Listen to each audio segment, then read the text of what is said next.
Life is complex, filled with suffering, struggle, and responsibility.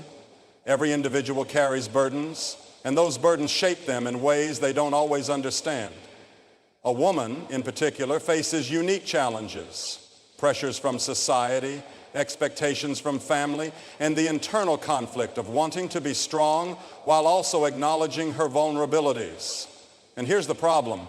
Not everyone around her will understand these struggles. Worse yet, some will exploit them. That's why it is crucial for a woman to be cautious about revealing her deepest struggles to just anyone. The world is not as benevolent as we would like to believe. People are not always kind. There are those who are genuinely compassionate and trustworthy, but there are also those who will take what they know about you and use it against you. This is a hard truth, but one that must be faced if a person is to navigate life effectively. When a woman openly shares every difficulty she experiences, she exposes herself to judgment, manipulation, and misunderstanding. It's not just that people might not care. It's that some will actually take pleasure in seeing her falter. Consider what happens when someone constantly vocalizes their struggles in an environment that isn't supportive. The world does not always meet weakness with kindness. Sometimes it meets it with exploitation. The moment a woman allows the wrong people to see her struggles, she risks being perceived as incapable, fragile, or even unworthy of respect. It is not about deception, nor is it about pretending to be something one is not. It is about understanding that wisdom requires discernment. Now, this does not mean suffering should always be endured in silence. That would be a mistake as well. Carrying the weight of struggle alone, without trusted support, can lead to psychological distress and even despair. But there's a difference between choosing the right confidants and indiscriminately broadcasting struggles to those who have not earned the right to hear them. A woman must recognize who genuinely wants to help and who simply wants to observe her struggle from a distance, perhaps even with satisfaction. Think about social media, for instance. It is filled with people who share every challenge, every setback, every emotional wound. But does this bring them closer to healing? More often than not, it leads to superficial sympathy at best and ridicule at worst. People may pretend to care, but what they truly seek is entertainment, gossip, or a confirmation of their own biases. When a woman is too open about her struggles in the wrong environments, she loses control of her own narrative. Her struggles become public property, subject to interpretation and judgment by those who do not have her best interests at heart. There is a deeper psychological element to this as well. When an individual continually expresses their struggles, they reinforce those struggles in their own mind. By constantly speaking about suffering, a person risks identifying with it to such an extent that they become unable to see beyond it. They build a mental framework where they are always the victim, always overwhelmed, always defined by their hardship. That is a dangerous place to be, because once you see yourself primarily as a person who suffers, you lose the capacity to see yourself as someone who overcomes. And overcoming is crucial. Life is not about wallowing in hardship. It is about facing it, learning from it, and growing stronger. But strength is not built by exposing every wound to the world. Strength is built by choosing the right battles, by knowing when to speak and when to remain silent, by understanding that privacy is not deception, it is self-preservation. Consider this. If a woman confesses every doubt, every fear, every anxiety to the wrong person, she gives that person power over her. If that person is not truly her ally, they may use that knowledge to undermine her confidence, to make her feel incapable, to subtly suggest that she is weaker than she actually is. And that is destructive, because once doubt is planted in a person's mind, it can grow like a weed, choking out their potential, making them hesitant where they should be bold, making them retreat when they should advance. So what is the solution? It is not silence, but wisdom. It is about choosing who to trust, understanding the difference between vulnerability and exposure. A woman must build a support system of those who have proven themselves, friends, mentors, loved ones, who have demonstrated loyalty, compassion, and integrity. Those are the people who can handle the weight of her struggles without using them against her. Those are the people who will listen, not to judge, but to uplift, not to exploit, but to encourage. A woman must also develop the strength to bear certain burdens alone when necessary. This is not about pride, it is about resilience. Some struggles do not need to be spoken. They need to be worked through, transformed into wisdom rather than displayed as wounds. By doing this, she becomes more than her suffering. She becomes someone who has faced difficulty and emerged stronger, someone who carries herself with dignity, someone who does not need external validation to confirm her worth. There is a lesson in this for everyone. Struggles are a part of life. No one escapes them, but the way they are handled makes all the difference. Those who are reckless with their pain often find that it becomes a source of greater suffering. Those who are wise with it, who guard their struggles and share them only with those who have earned the right to hear them, often find that their suffering is transformed into strength. A woman should never feel ashamed of her struggles, but she should also never allow them to be used against her. Strength is not about pretending life is easy. It is about facing hardship with wisdom, about knowing when to speak and when to remain silent, about understanding that not every battle needs an audience. In a world that is often unkind, the ability to guard one's struggles is not just a strategy, it is a necessity. The sacrifices a woman makes in life are often immense, but the most profound sacrifices are the ones she keeps to herself. These are the sacrifices made in silence, away from applause, without validation. And why is that? Because true sacrifice, real, meaningful, life-altering sacrifice, is not about seeking recognition. It is about duty, about love, about responsibility.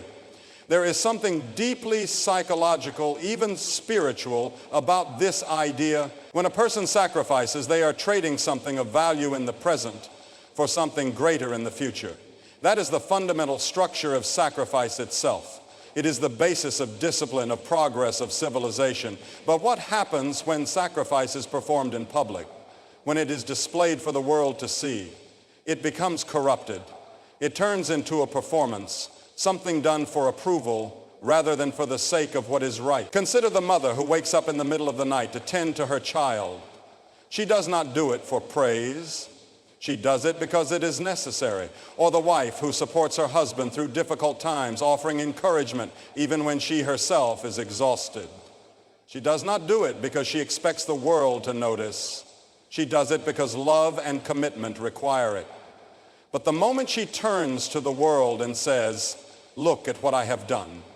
Look at how much I have sacrificed," something shifts. The act is no longer purely about duty or love. It becomes about recognition. And when a sacrifice becomes about recognition, it loses part of its meaning. Now, this does not mean that all sacrifices should be hidden, nor does it mean that acknowledging struggle is inherently wrong. But there is a difference between sharing burdens with those who care and seeking approval from the world at large. When a person makes their sacrifices too visible, they invite a dangerous kind of attention. Some will sympathize, yes, but others will judge. Others will question the sincerity of the act. And some will even use that knowledge to manipulate and control. Think about the social world we live in today. People constantly broadcast their struggles, their hardships, their good deeds. They want to be seen as kind, as giving, as selfless. But real kindness, real generosity does not demand an audience. If someone donates to the poor and then announces it to the world, are they truly generous, or are they simply using generosity as a tool for validation? If a woman speaks constantly about all she has sacrificed for her family, is she truly devoted, or is she looking for recognition, for reassurance that she is doing the right thing? There is something deeply powerful about keeping sacrifices private. It builds inner strength. It develops resilience when a person knows within themselves that they have given their best, that they have acted with integrity. They do not need external validation. Their self-worth is not tied to whether others acknowledge their struggles. And that is a profoundly liberating way to live. But there is another reason why certain sacrifices should remain hidden. The world is not always kind to those who give too much of themselves. A woman who makes great sacrifices and speaks too openly about them risks being taken advantage of. People begin to expect more and more from her. They assume she will always be the one to step up, to give, to serve. And in the end, she may find herself drained, exhausted, unappreciated. This is a tragic but common reality. Those who give too much, too publicly, often find that they are rewarded not with gratitude, but with increasing demands. There is a solution to this. It is not to stop sacrificing. Sacrifice is necessary. It is the foundation of meaning itself, but wisdom is required. A woman must be careful about how much she reveals.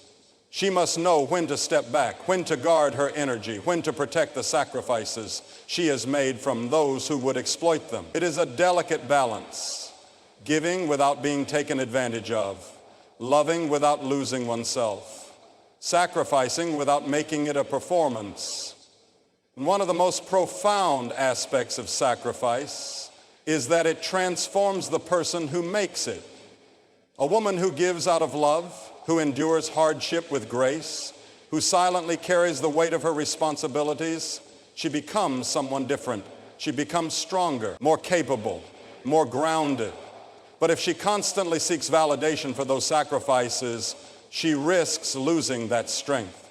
She risks making her sacrifices about approval rather than about duty and love. There is a kind of nobility in silent sacrifice. It is not about suppressing emotions or pretending struggles do not exist.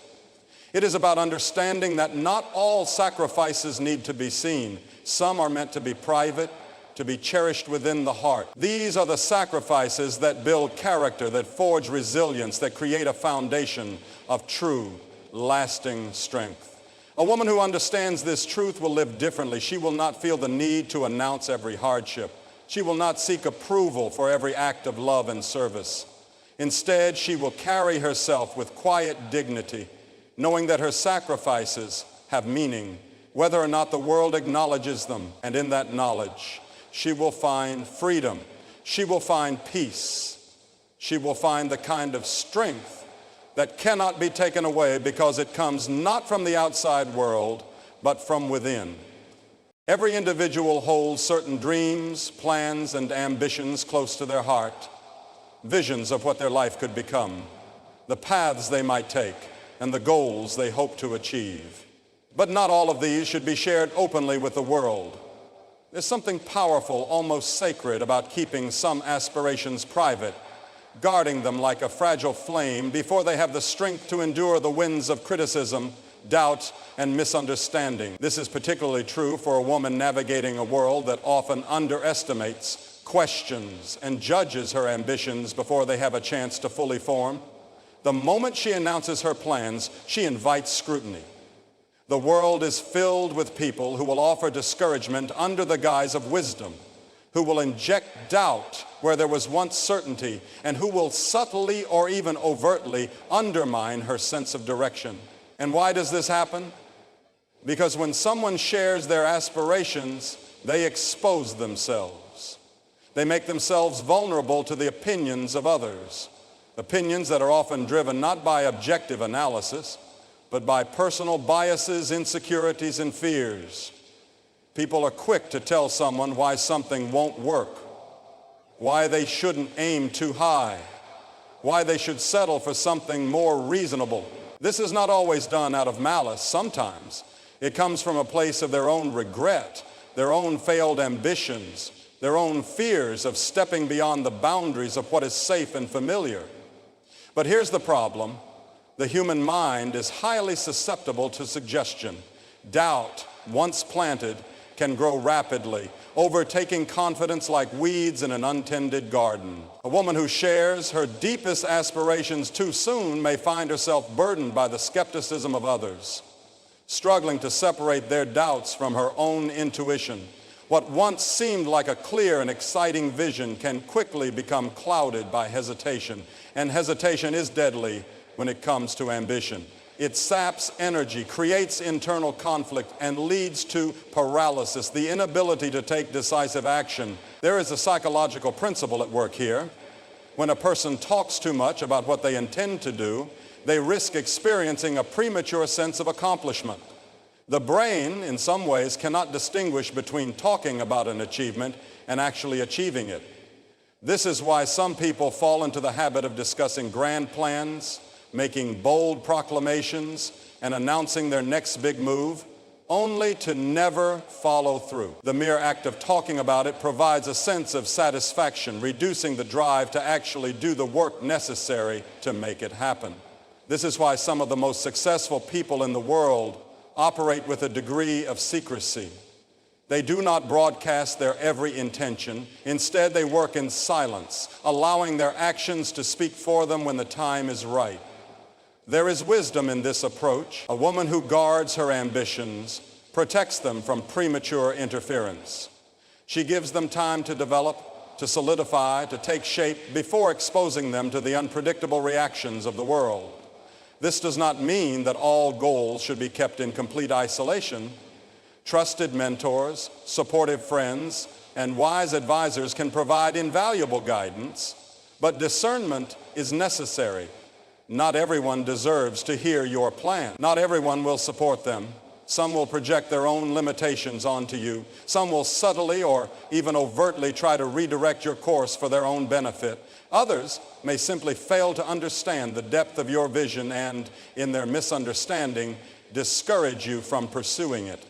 The world is not always a welcoming place for ambition, especially when it challenges the status quo. Women, in particular, face unique societal pressures, expectations about what they should want, how they should behave, what paths they should follow. The moment a woman steps outside of these expectations, she invites criticism. If she speaks too soon about her plans, she may be met with resistance, disbelief, or even ridicule. And while confidence can withstand opposition, it is easier to navigate such challenges when a goal has already gained some traction, when progress has already been made. Imagine a tree growing in a harsh environment. If it is exposed too soon to strong winds, it may break before its roots have had the chance to take hold. But if it is given time to grow, to strengthen its foundation, it will be far more resilient when the storms come. The same principle applies to ambition. A woman must allow her dreams to take root before she exposes them to the external forces that might try to uproot them. There is also an element of personal empowerment in this approach. When a woman holds on to her goals privately, she retains control over them. She is not constantly explaining, justifying, or defending them. She is free to adapt, to change course if necessary, without feeling the weight of She remains the sole architect of her vision, rather than allowing it to be shaped by the shifting opinions of those around her. And so, the lesson is clear. Not all aspirations should be shared too soon. There is wisdom in discretion. There is power in allowing a goal to grow in the safety of one's own mind and efforts before exposing it to the world. A woman who understands this principle will move differently. She will not seek validation before she has achieved something real. She will not allow the doubts of others to take root in her mind. She will work diligently, quietly, with focus and determination. And then when the time is right, when the foundation is strong, when success is already in motion, then she will speak. But by that point, she will no longer be asking for permission. She will no longer be seeking approval. She will be announcing something that is already real, already undeniable. And that is a position of true strength. Trust is one of the most delicate and powerful forces in human relationships. It takes years to build, seconds to break, and sometimes an entire lifetime to restore. This is particularly important when it comes to the secrets a woman keeps, the private struggles she faces, and the vulnerability she chooses to reveal. Not everyone is worthy of knowing everything about her. And that is not about dishonesty. It is about wisdom. There is a tendency in modern culture to treat openness as an absolute virtue. People are encouraged to be radically transparent, to share their deepest thoughts and emotions with the world, to be unfiltered in their interactions. But transparency without discernment is not wisdom. It is reckless, because in every social environment there are individuals who do not have your best interests at heart. There are people who listen not to understand but to manipulate. There are those who appear friendly but are secretly envious, those who offer support while quietly waiting for an opportunity to use your own words against you. This is especially relevant when it comes to revealing weaknesses. Every person, no matter how strong, has moments of doubt, fear, and insecurity. These are natural aspects of being human. But there is a difference between acknowledging those struggles in the right context with the right people and broadcasting them indiscriminately. The danger of revealing too much to the wrong person is that information can be weaponized. A friend today can become an enemy tomorrow. A confidant can turn into a betrayer. People change, circumstances shift, and the words that were once shared in trust can resurface in ways that are harmful. This is not paranoia. This is an observation of human nature.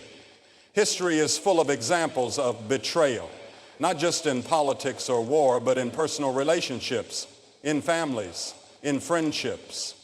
Consider what happens when someone shares too much about their struggles with a person who is incapable of handling that information properly. Some people, when faced with another's vulnerability, respond with care and wisdom. But others react with judgment, indifference, or even quiet satisfaction at another's suffering. And worse yet, some will use that vulnerability to gain control, to manipulate, to exploit.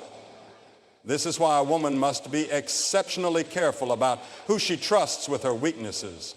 She must be selective about whom she allows into the most fragile parts of her inner world. There is wisdom in withholding certain things, in keeping some struggles private, in ensuring that the people she confides in have demonstrated over time that they are truly trustworthy.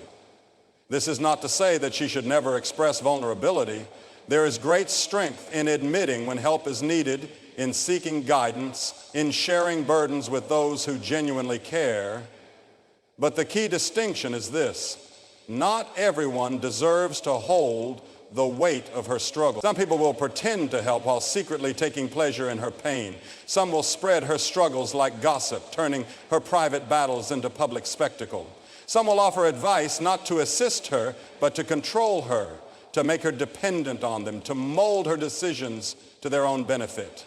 So how does one discern who is worthy of trust? The answer lies in observation. People reveal themselves in small ways before they do in big ways. A person who speaks carelessly about others will eventually speak carelessly about you. A person who enjoys spreading secrets will eventually spread yours. A person who belittles the struggles of others will not have the capacity to hold space for yours. These are patterns of behavior, and they are predictive. The signs are always there, if one is willing to see them. But beyond external observation, there is also an internal component to this. A woman must cultivate her own self-trust before she places deep trust in others. If she does not trust her own instincts, her own judgment, her own ability to navigate challenges, she will be too eager to seek validation and support from the wrong sources. She will be more likely to place her faith in people who do not deserve it. But when she strengthens her inner world, when she develops the confidence to handle difficulties on her own terms, she becomes less dependent on external approval, less vulnerable to betrayal, and more capable of making wise choices about whom to confide in. There is a kind of quiet power in discretion. A woman who does not reveal everything about herself maintains a certain level of control over her life. She does not make herself an open book for just anyone to read. She understands that trust is earned, not freely given. She does not allow others to define her by her weaknesses, because she does not offer that kind of power to just anyone. And in this careful management of trust, she gains something invaluable: security. The security of knowing that her deepest struggles are not in the hands of the unworthy. The security of knowing that she has control over her own narrative. The security of knowing that even in her moments of greatest vulnerability, she remains the author of her own story. A woman who understands this truth lives differently. She moves with caution but not fear. She chooses her confidants wisely. She knows that true strength is not in revealing everything to everyone, but in knowing when to speak, when to remain silent, and when to place her trust only in those who have proven they deserve it. And in doing so, she protects herself, not just from betrayal, but from the unnecessary pain that comes from trusting the wrong people. Silence is a form of power. What you choose not to say is just as important as what you do say. And yet people often feel an overwhelming urge to explain themselves, to justify their choices, to provide explanations where none are owed, to seek approval for their own decisions. But this compulsion to explain is a weakness, a form of self-doubt that allows others to control the narrative of your life. A woman who constantly feels the need to explain herself to everyone she encounters is not truly free. She is trapped by the opinions of others, seeking their validation, bound by an invisible leash of approval. Why does this happen? Why do people feel this urge to over-explain? One reason is insecurity. If a woman doubts her own choices, she will instinctively try to defend them. She will offer explanations not because they are needed, but because she is unsure whether she made the right decision. But here's the problem. When you explain yourself to those who have not earned the right to an explanation, you hand them a weapon. You give them the opportunity to challenge you, to question your reasoning, to instill doubt where there should be confidence. And if they detect hesitation, they will use it against you, consciously or unconsciously, because human nature is such that people test the strength of others. Another reason is the mistaken belief that explaining will lead to understanding. This is a dangerous assumption. Some people are not interested in understanding you. They will ask why you made a decision, not because they are genuinely curious, but because they are looking for an opportunity to impose their own perspective. And when you offer them an explanation, you are inviting them to evaluate you. You are giving them a seat at the table of your life, allowing them to weigh in on matters that are none of their concern. The reality is that not everyone deserves an explanation. Some decisions are yours alone to make. Some actions do not require justification.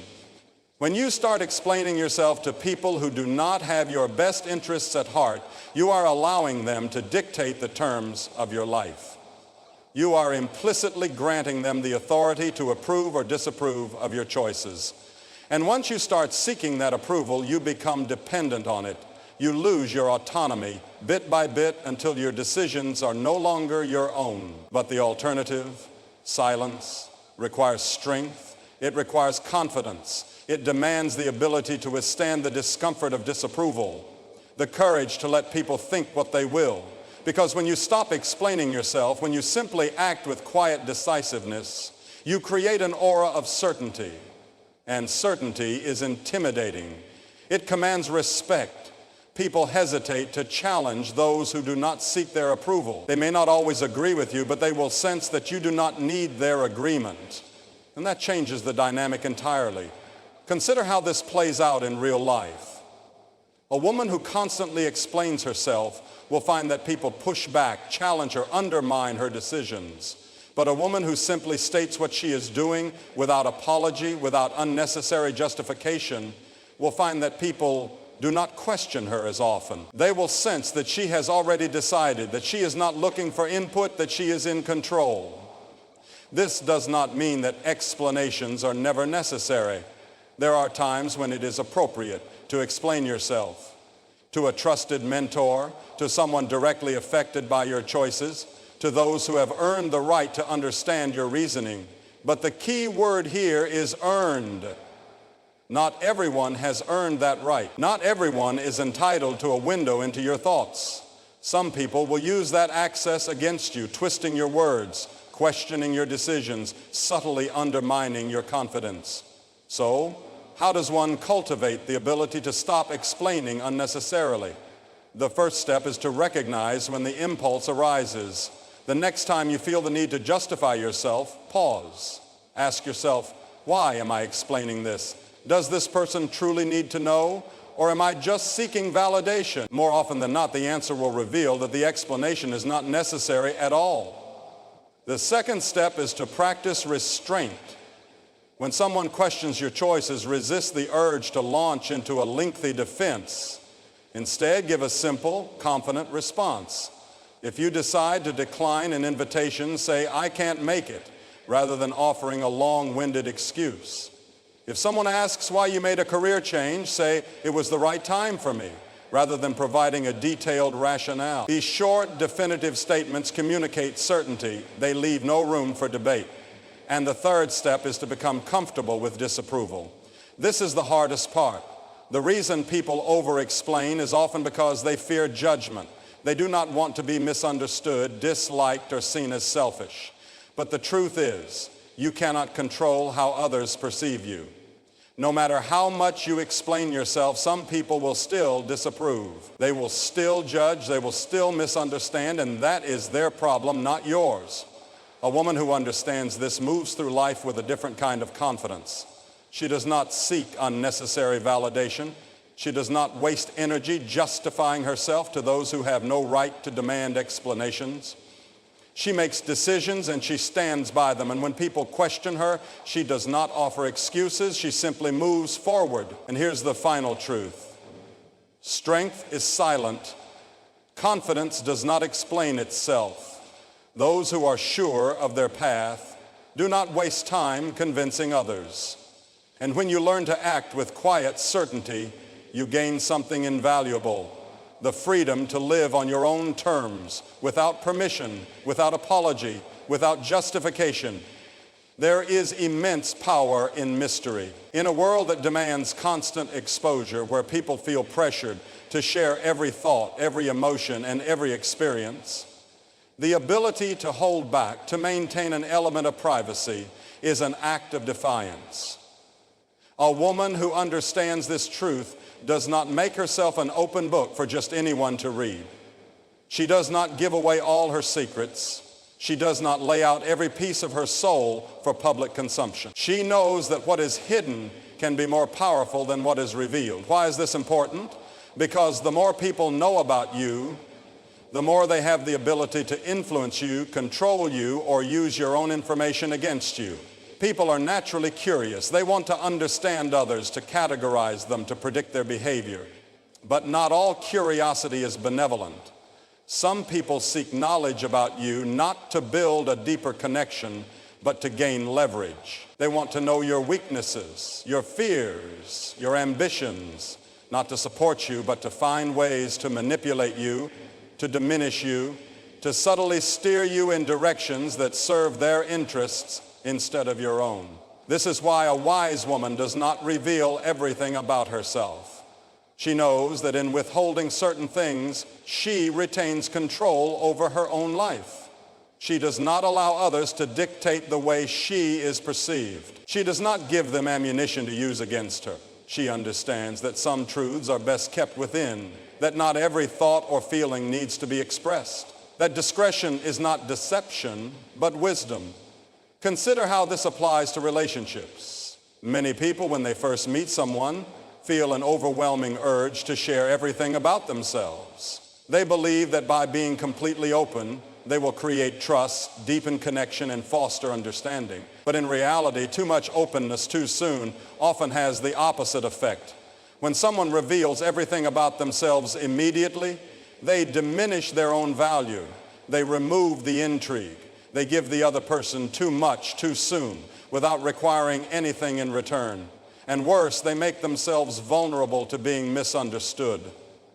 People interpret information through the lens of their own experiences, their own biases, their own preconception. When you reveal too much too quickly, you risk being misjudged. You allow others to form opinions about you before they have truly earned the right to understand you. This is not to say that a person should be cold or distant. Connection is essential to human existence. But true connection is built over time through mutual trust and respect. It is not something that can be forced or rushed. A woman who understands this does not feel the need to prove herself to everyone she meets. She does not share her entire life story with strangers. She allows relationships to develop naturally, revealing herself gradually, ensuring that the people in her life have demonstrated they are worthy of knowing her deeper truths. The same principle applies in professional environments. People often believe that in order to be respected, they need to share everything about their thoughts, their struggles, their plans. But in reality, those who are most respected are often those who maintain an air of quiet confidence. They speak with purpose. They do not reveal more than necessary. They are not careless with their words. And because they are selective about what they share, when they do speak, people listen. There is a reason why the most powerful individuals in history understood the value of secrecy. Those who wielded true influence did not announce their every move before taking action. They understood that knowledge is power and that to reveal everything is to weaken one's own position. This principle applies not just in politics or warfare, but in everyday life. The more people know about your plans, your fears, your dreams, the more they can interfere, criticize, or discourage you. But when you keep certain things to yourself, you retain control, you maintain autonomy over your own life. And yet, many struggle with this concept. They feel a need to be completely transparent, to seek validation through constant sharing. But here's the hard truth. Not everyone deserves to know you. Not everyone has earned the right to hear your story. Not everyone is capable of understanding you in the way you deserve to be understood. So how does one practice discretion in a world that constantly pressures people to be open? The first step is to recognize that privacy is not the same as secrecy. Privacy is a form of self-respect. It is the understanding that your thoughts, your experiences, your emotions are valuable and that they should not be handed out carelessly to just anyone. The second step is to observe. Pay attention to how people react to the information you share. Do they listen with care and discretion, or do they spread your words to others? Do they respect your boundaries, or do they push for more than you are willing to give? People reveal their character in how they handle the things you tell them.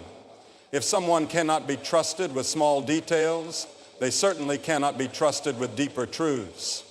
And finally, the third step is to become comfortable with being misunderstood. The urge to explain, to justify, to clarify.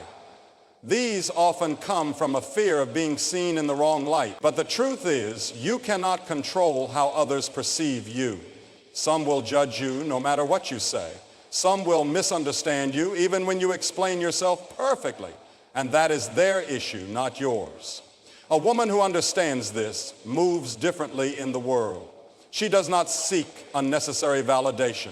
She does not allow herself to be emotionally manipulated by those who demand explanations she does not owe. She is deliberate in her words, careful in her actions, strategic in what she shares and with whom.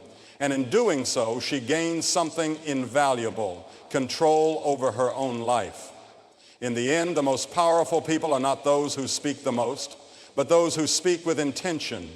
The ones who are not desperate to be understood, but who are confident enough to let people wonder.